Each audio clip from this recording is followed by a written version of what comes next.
सारे लोकों में सबसे सुंदर लोक, सारे लोकों में सबसे सुंदर लोक एक लोक, उसको कहते हैं पितरलोक। कौन सा लोक है वो? पितृलोक। तो कहा गुरुजी बैकुंठ लोक सुंदर नहीं है क्या?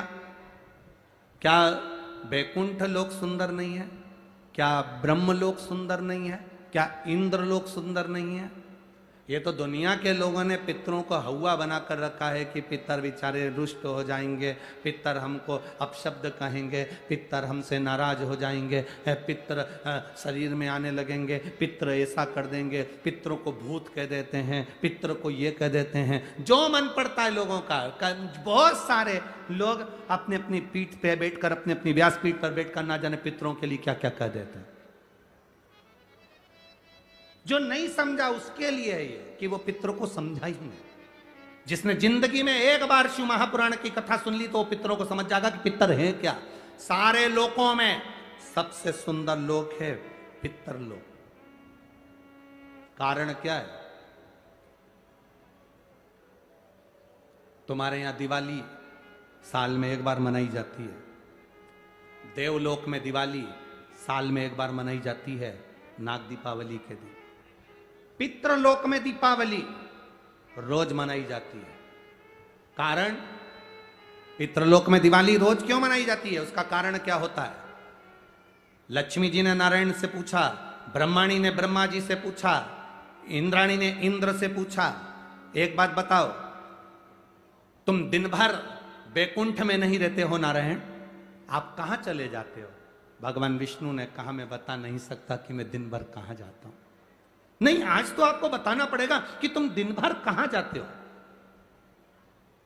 तुम दिन भर रहते कहां हो, कहां पहुंच जाते हो दिन भर, आपको बताना पड़ेगा, ये आपको बोलना पड़ेगा।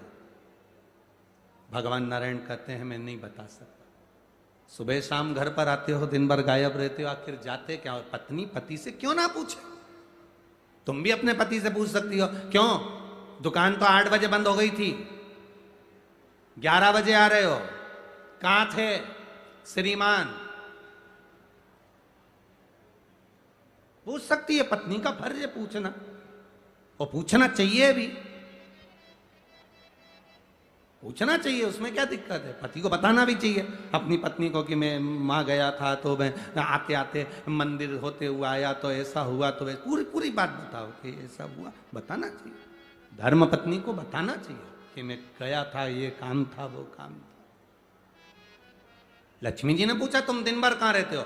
भगवान विष्णु ने कहा, मैं बता नहीं सकता। बताना पड़ेगा। तब नारायण ने कहा, फिर नारायण बोले, नारायण ने कहा कि देखो लक्ष्मी, बात ऐसी है कि पितृलोक इतना सुंदर लोक है, इतना सुंदर लोक है कि जहां जितने पितर निवास करते हैं उनके घर का कोई व्यक्ति अगर कथा सुनने जाता है, मंदिर जाता है, अगरबत्ती लगाता है, दिया लगाता है, या पूजन आराधना करता है, या भूलवश भी कहीं भगवान की कथा में जाकर बैठ जाता है, जितनी देर उसके घर का व्यक्ति कथा में बैठता है, नारायण कहते हैं उतनी देर मैं उसके घर के पितरों के कंधे पर हाथ रखकर कथा को श्रवण करता हूं।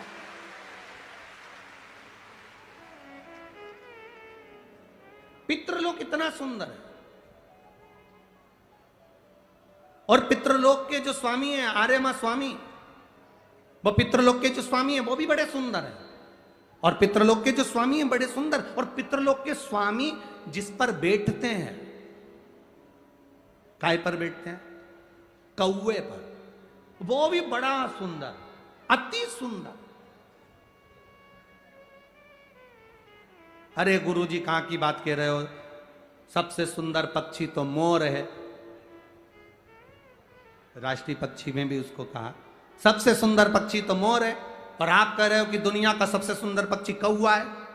अरे भाई, जिसने कथा नहीं सुनी उसको लगता है कि दुनिया का सबसे सुंदर पक्षी मोर है, पर अगर शास्त्र को उठाकर देखोगे तो दुनिया का सबसे सुंदर पक्षी कौवा था। पहले नंबर पर सफेद सुंदर अति सुंदर, कौवे के आगे कोई पक्षी नहीं था। वो तो ब्रह्मा जी ने पृथ्वी पर यज्ञ करा, और पृथ्वी पर जब यज्ञ करना चाहा ब्रह्मा जी ने, तो उस समय पर ब्रह्मा जी ने कहा मुझे इस पृथ्वी पर यज्ञ करना है, इस जमीन को लीपने के लिए अमृत की जरूरत है। जैसे अपन गाय का गोबर लीपने के लिए लाते हैं, वैसे ब्रह्मा जी ने कहा इसको लीपने के लिए अमृत चाहिए। अमृत कौन लेकर आएगा? कोई आगे नहीं आया। तब ब्रह्मा जी ने कौवे को बुलाया, ए कौवा, तुम अमृत लेकर आओ, क्योंकि तुम्हारी दृष्टि बड़ी प्रबल है, तुम अमृत को ढूंढ कर ला सकते हो। कौवा, अमृत तो लाना, पर झूठा मत करना। अमृत को लेकर आना, मुझे बताना कहां रखा है, तो मैं लेने चले जाऊंगा। कौवे ने कहा जो आज्ञा ब्रह्मदेव। कौवा आर्यमा स्वामी को नमन करा, प्रभु ब्रह्मा जी का काम है, मुझे जाना पड़ेगा। कौवा बड़ा सुंदर था, बुद्धिमान था, तो कौवे को भेज दिया। इसलिए रामचरितमानस में काकभसुंडी की कथा बार बार आती है। गरुण और कौवे की कथा आ रही है। कौवा कितना विद्वान था, चला अमृत का पता लगाने के लिए। जब कौवा चला, अमृत का पता लगाते लगाते लगाते लगाते कौवे ने संकल्प ले लिया था कि जब तक अमृत नहीं मिलेगा मैं मुख झूठा नहीं करूंगा, पानी तक नहीं पीऊंगा। भूखा प्यासा कौवा दौड़ता रहा। आर्यमा स्वामी से कहकर कौवा दौड़ते दौड़ते दौड़ते दौड़ते जाए। बहुत दिन हो गए, तब कौवे को अमृत मिला। अमृत मिला तो कौवे को लगा बहुत तेज प्यास लग रही है, करूं क्या? कौवे ने उस अमृत को झूठा कर दिया। ब्रह्मा जी को आकर कहा, स्वामी अमृत वहां रखा हुआ है, पर बात इतनी सी है कि मैंने उस अमृत को झूठा कर दिया। ब्रह्मा जी को क्रोध आ गया। ब्रह्मा जी ने कहा, रे कौवे, तू सफेद होकर सुंदर होकर तूने ऐसा काला काम कर दिया, ऐसा बेकार काम करा, तूने अमृत को झूठा करा और ऐसा काला काम तूने करा। मैं तुझे श्राप देता हूं कौवे, तू गोरे से काला हो जाएगा। तूने अमृत को झूठा करा, इसलिए तेरी वाणी कर्कश हो जाएगी, तेरी वाणी कर्कश हो जाएगी। अमृत को कौवे ने झूठा करा था, इसलिए सारे पक्षी जल्दी मरते हैं, पर कौवा इतनी आसानी से नहीं मरता। कौवा इतनी आसानी से नहीं मरता। सारे पक्षी जल्दी मरते हैं, पर कौवा आसानी से नहीं मरता। तेरी वाणी कर्कश होगी तो काला होगा। सुंदर कौवा काला हो गया। आर्यमा स्वामी ने देखा कि मेरा कौवा मैं जिस पर बैठता हूं ये काला हो गया। आर्यमा स्वामी ने ब्रह्मा जी से कहा, आप क्या चाहते थे? ब्रह्मा जी कहते हैं, मुझे यज्ञ करना था, जमीन को लीपना था, कौवे ने अमृत झूठा कर दिया। क्यों चिंता करते हो? अमृत तो अमृत है, कोई झूठा भी कर देगा तो अमृत की शान कहां घट जाएगी?